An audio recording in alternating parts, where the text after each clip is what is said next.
그 중에서도 최근 3년 이내에 근로감독이 없었던 사업장을 중심으로 정기근로감독을 실시할 예정이며, 회사에서 챙겨야 하는 자료가 무엇인지, 근로감독 대상으로 선정되면 준비해야 되는 것은 무엇인지에 대해서 알아보도록 하겠습니다. 안녕하세요, 이덕준 노무사입니다. 2024년 2월 초에 고용노동부가 2024년 근로감독 종합계획을 발표했는데요. 올해 근로감독에서는 재감독을 신설해서 고의적이거나 상습적으로 노동관계 법령을 위반하고 근로자 인권을 침해하는 행위에 대해서 엄정한 법 집행을 예고했습니다. 오늘은 근로감독 대상 사업장은 어디인지, 근로감독 대상으로 선정되면 준비해야 되는 것은 무엇인지에 대해서 알아보도록 하겠습니다. 고용노동부 근로감독이란 사업장의 근로감독관이 방문해서 근로기준법이나 근로자 퇴직급여 보장법과 같은 노동관계 법령을 잘 준수하고 있는지 확인하고, 위반 시에는 시정할 수 있도록 명령하거나 과태료를 부과하는 제도인데요. 그렇다면 어떤 회사가 근로감독 대상이 되는 사업장인지 의문을 가질 수 있는데요. 노동부의 보도자료에 따르면 올해는 노무관리가 취약할 수 있는 일명 취약업종을 지역별로 선정하고, 그 중에서도 최근 3년 이내에 근로감독이 없었던 사업장을 중심으로 정기근로감독을 실시할 예정이며, 서울은 스포츠구단, 부산은 골프나 헬스장 같은 레저 스포츠업 등이 집중 감독 대상으로 선정되었습니다. 따라서 위 사업장을 운영하시면서 상시 근로자 수가 30인 이상이시라면 이 영상을 꼼꼼하게 체크하시길 바라겠습니다. 근로감독 대상으로 선정되었다면 어떤 준비를 해야 할까요? 보통 근로감독 대상이 선정된다면 근로감독을 진행할 근로감독관이 사업장에 무작위로 통보하고 방문 일주일 전에 개별적으로 연락하는 것이 일반적입니다. 개별 연락을 받으시는 경우에는 노동청에서 점검하게 되는 준비서류 목록을 받아볼 수 있는데요. 회사에서는 목록에 기재되어 있는 노무 관련 서류를 준비하고 내부 인사 담당자나 공인노무사 등 전문가의 도움을 받아 근로감독 방문 전 사전 모의 점검을 실시해서 시정 지시가 발생할 만한 사실이 있다면 그에 대한 대응 방안을 미리 마련해 놓아야 합니다. 근로감독은 노동관계 전반을 다루는 법령을 위반했는지 여부를 판단하는데요. 크게 근로계약, 임금, 근로시간, 휴일 및 휴가, 취업규칙, 모성보호, 비정규직 차별, 직장 내 괴롭힘 및 성희롱 등 다양한 분야에 대한 감독을 실시하게 됩니다. 그렇다면 각각의 부분에 대해 회사에서 챙겨야 하는 자료가 무엇인지 알려드리도록 하겠습니다. 근로계약 부분에서는 근로계약서를 작성했는지와 근로계약 관련 중요서를 보관했는지 확인하는데요.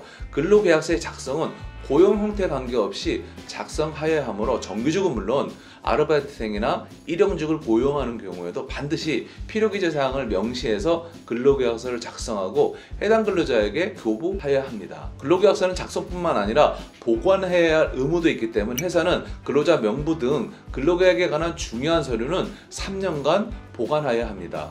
해당 서류들은 근로감독뿐 아니라 노사 간 분쟁 발생 시 대응할 수 있는 주요 증거 자료가 되므로 잊지 않고 챙겨두시길 바랍니다. 임금과 관련해서는 회사가 근로자에게 최저임금법을 준수하는지와 연장근무수당, 퇴직금을 지급하는지를 확인해서 퇴사한 근로자에게 14일 이내에 모든 임금이나 퇴직금을 지급하고 있는지 등을 집중 점검합니다. 특히 매년 초에 최저임금이 변경됨에도 아직 연봉 협상을 하지 않은 기업의 경우에는 일정 기간 최저임금에 미달하는 임금을 지급할 수 있기 때문에 회사는 연봉 협상 전이라 하더라도 최저임금 미달자에게는 최저임금 수준까지라도 즉시 임금을 인상해 놓을 필요가 있습니다. 근로시간의 경우 일주일 동안 근로시간이 연장시간을 포함해서 총 52시간 이내에 이루어졌는지, 휴게시간을 법적인 기준에 따라 근로시간 중간에 부여하고 있는지를 집중 점검합니다. 다만 30인 미만 사업장에 대해서는 주 52시간제 시행 계도기간이 연장돼서 올해 말까지는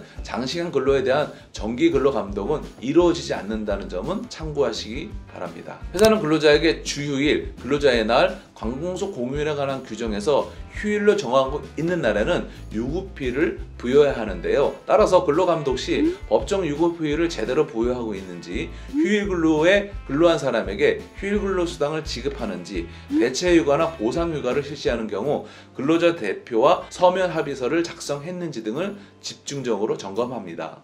또한 연차유급휴가의 경우 법적 수준 이상으로 부여하는지, 미사용휴가에 대한 임금으로 보상하고 있는지, 사용 촉진 조치를 하는 경우 법에서 정한 요건을 준수하고 있는지를 점검합니다. 연차의 경우 관리도 어렵고 근로자마다 별도로 운용되는 경우가 많은데요. 따라서 회사는 연차 신청서, 연차 관리대장, 연차 수당 지급 내역, 연차 사용 촉진 서류 등을 마련해서 이에 대비할 필요가 있습니다. 상시 근로자 10인 이상인 사업장의 경우 취업규칙을 작성하고 노동청에 신고해야 할 의무가 있습니다. 따라서 근로감독 시 취업규칙을 작성해서 신고하였는지를 확인하고 있고요. 이와 동시에 취업규칙에 법정 필수 기재 사항이 명시되어 있는지, 취업규칙을 변경했다면 근로자의 의견 청지 또는 동의 절차를 거쳤는지를 점검하고요. 다만 취업규칙에 관한 부분은 바로 과태료를 부과하는 것이 아니라 시정 지시 사항에 해당하므로 시정 기간 내에 보완한다면 크게 문제되지는 않습니다.